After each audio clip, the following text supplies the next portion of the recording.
Привет, друзья! Сегодня обеденный выпуск последних новостей Германии и Европы наполнен неожиданностями. В Германии снова обсуждают технические проблемы правительственного самолета. Представьте, очередной рейс для министра Германии пришлось остановить фактически прямо в воздухе. А в это время в Берлине звучат невероятные новые идеи по реформированию системы здравоохранения, и одна из них уже вызывает серьезные споры у граждан Германии.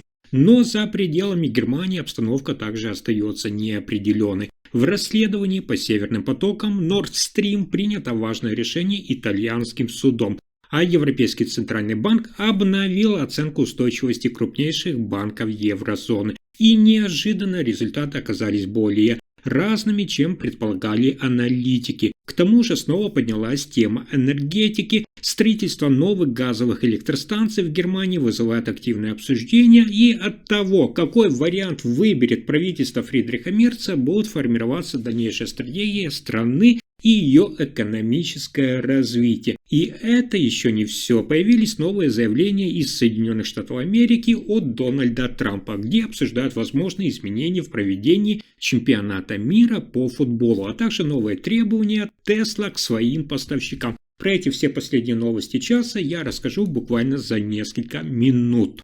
Итак, в Германии снова проблемы с правительственным самолетом. Министр сельского хозяйства Лоис Райнер должен был лететь в Соединенные Штаты Америки на переговоры, но его поездка сорвалась. Через 2 часа после вылета пилоты заметили, что датчики топлива показывают неправильные данные. Это серьезная техническая ошибка, поэтому экипаж немедленно развернул самолет и вернулся в аэропорт Кёльн-Бонн. Министр был вынужден покинуть борт, а самолет отправили на проверку. Теперь Райнер доберется в Соединенные Штаты Америки обычным рейсом, хотя график его встреч давно расписан и переписывать их крайне неудобно. Этот инцидент стал еще одним подтверждением: флот правительственных самолетов Германии снова подводит. Но последние годы подобных поломок было слишком много, и каждая вызывает вопросы о техническом состоянии государственных бортов Германии.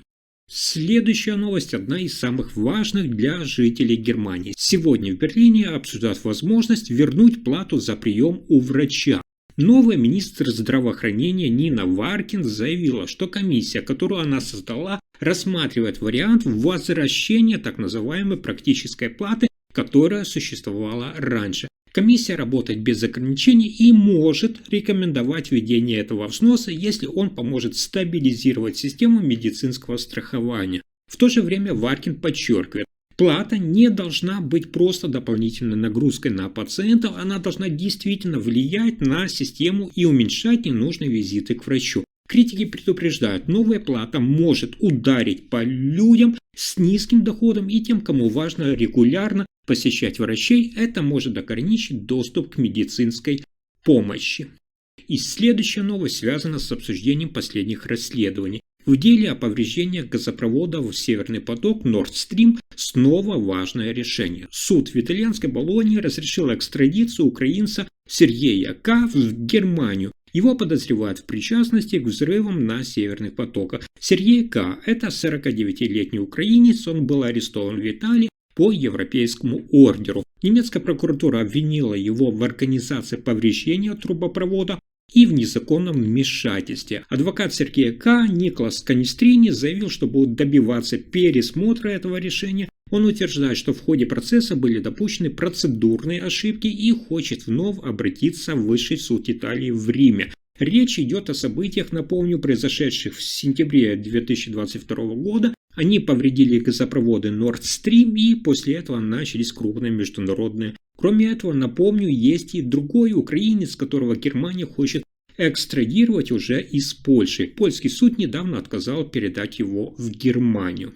Но на этом сюрпризы дня не заканчиваются. Европейский центральный банк ЕЦБ оценивает крупные банки в еврозоне как устойчивые и крепкие. В ходе ежегодной проверки надзорные службы проверили 105 ключевых банков и выяснили, что у них хорошие резервы капитала и высокая прибыльность. Тем не менее, ЕЦБ предупреждает, риски остаются. Среди основных это геополитическая нестабильность, усиление конкуренции со стороны финансовых компаний, которые не являются банками, и вызовы цифровизации. По итогам оценки на 2026 год требования к капиталу для большинства банков останутся почти на том же уровне. При этом отдельным банкам, таким как Deutsche Bank и Commerzbank, требования немного снизили.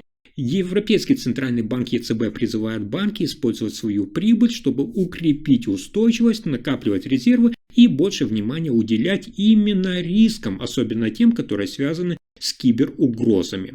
И это только начало. В Германии снова обсуждают строительство новых газовых электростанций. Правительство канцлера Фридриха Мерца считает их необходимыми для обеспечения стабильного энергоснабжения страны. Газовые станции будут включаться, когда солнечная и ветровая энергия не смогут покрыть потребности страны. Критики предупреждают, что это рискованный шаг. По их мнению, новые газовые электростанции увеличат зависимость Германии именно от ископаемого топлива, что противоречит климатическим целям страны. Эксперты отмечают, что газ остается углеродным ресурсом, и вложения в газовые станции могут замедлить переход к возобновляемой энергии и более чистым технологиям. В Берлине уже говорят, правительство Фридриха Мерца должно взвесить эти приоритеты: краткосрочная надежность энергосети или долгосрочная экологическая устойчивость. Такое решение по новым газовым станциям определит дальнейшую стратегию энергетики Германии на многие годы.